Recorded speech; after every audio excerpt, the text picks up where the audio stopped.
பதிற்றுப்பற்று முக்கியமான டாபிக். இது 2ஆம் நூற்றாண்டு அல்லது கடைச்சங்க காலத்தை சேர்ந்த ஒரு நூல். முழுக்க முழுக்க புறப்பொருள் சார்ந்த நூல். புறப்பொருள் அப்படின்னா சேர மன்னர்கள் பற்றிய வாழ்வியலை எடுத்துரைக்குது. 10 பதிகத்தை கொண்டுள்ளது. முதல் மற்றும் கடைசி 10 ரெண்டும் கிடைக்கப்பெறவில்லை அப்படின்னு சொல்லியிருக்காங்க. இந்த 10 பதிகத்தை டேபிளர் கால மாடலில் கொடுத்துருக்கேன்.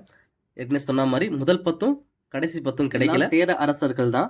2ஆம் 10 இமயவரம்பன் நெடுஞ்சேரநாதனை பற்றி குமட்டூர் கண்ணனால் எழுதினது.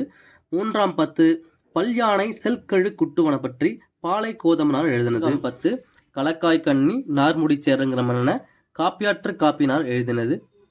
5ஆம் 10 கடல் பிறக்கு ஓட்டிய செங்குட்டுவனை பற்றி பரணர் எழுதியது. 6ஆம் 10 ஆடு கோட்பாட்டு சேரநாதனை பற்றி காக்கை பாடின எழுதினது. 7வது 10 செல்வ கடுங்கோ வாடியாதன் அப்படிங்கிற சேர மன்னனை பார்த்து கபிலர் எழுதினது. 8ஆம் 10 பெருஞ்சேரல் இரும்பொறைங்கிற மன்னனை பற்றி அரசியல் கிழாருங்கிற ஆசிரியர் எழுதியிருக்காரு. 9வது 10 இளஞ்சேரல் இரும்பொறையை பற்றி பெருங்குன்று கிழாருங்கிற ஆசிரியர் எழுதியிருக்காரு.